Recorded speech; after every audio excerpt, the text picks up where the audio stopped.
I'm Sheila Hamilton, and we're in the Keep Oregon Well room with LP. I'm kind of a little starstruck because I heard your voice the first time about 3 years ago, and I was like, who is this? And then I saw your image, and I'm like, it's her! Of course it's her! It was so great. The voice goes together with the face. It does, yes. I absolutely do, because I think you're such an original. And I have been so happy that your music is reaching so many people now. Thank you very much. I want to ask you, because there was a time where you were doing a lot of your solo stuff and then you went off to start writing for other people. Yeah. Did you do that to have kind of a more contemplative time, a more reflecting time on who you were and what you wanted? It was like not, a bit, yeah, but I mean, you know, it was not altogether a personal choice. It's just like, you know, I was in the major label system for like 3 years, and I just wrote so many songs, like about 140 songs. Wow.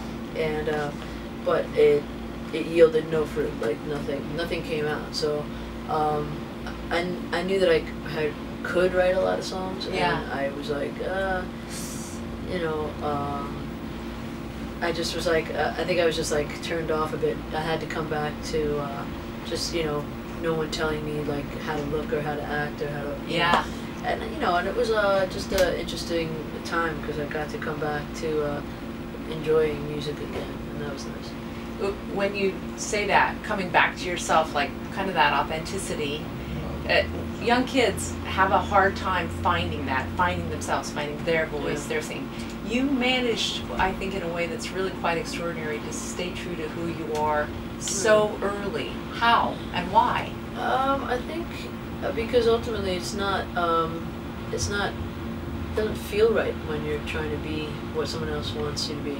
It just feels wrong, and I think, you know, I mean that's definitely a way to I think to depression and things like this, because I feel like when we're like, you know, we have like a really tight view of the world from some people. They think that everybody belongs in either that box or that box, and there's so many boxes you can belong to that it's like, and people don't tell you that. You know, I think sometimes our like social systems, our school systems are all geared toward everybody being a certain way. Totally. You know, and again, like just like the small amount of divisions that they have are supposed to be for everybody, and you know, we're seeing there's a lot more. I mean, there's all kinds of, I love that, like, you know, a kid could, you know, be like, I'm not that, I don't want to be called that gender anymore. When they're 7, you know, and people are like, oh, okay, you know, I mean, that did not exist when, you know, as a kid, and it was, you know, you were like,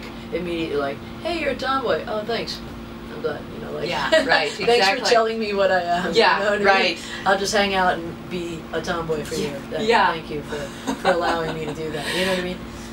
You did your mom pass before you were able to actually have a conversation with her that you were gay? She likely knew, right, and loved you and accepted you. I know that's been. I feel like I wish I knew that she knew. You know, I would say I'd be 90% sure, like, you know, like where she would go, like, oh, I could see that. You know, whereas my brother and my father were like, really? Jeez. I was like, are you guys dumb? Like, hello? Is anybody home? You know, that's hilarious to me, but it's, you know, par for the course. I gotta, you know, I didn't care what they thought anyway. Yeah. And that's what I keep coming back to. Like, if we can infuse some sense for people in middle school and high school to get that, I don't even know if I want to call it courage. It just feels like it's so real. Yeah, I mean, I think it's, you know, like, it's kind of like no apologies, you know? It's like, and it took, you know, I say that from a place of strength now, but it was not easy for me, and I certainly, you know, like, when I see like myself then, and it's just like, you know, I never want to go back there. Yeah. You know, but I'm glad I found what I found. I'm glad it gives me considerable empathy and compassion for a lot more people, because I had to like hide and be a certain way for a certain time, you know. So I wouldn't have known that if I was just, you know, hey. Absolutely.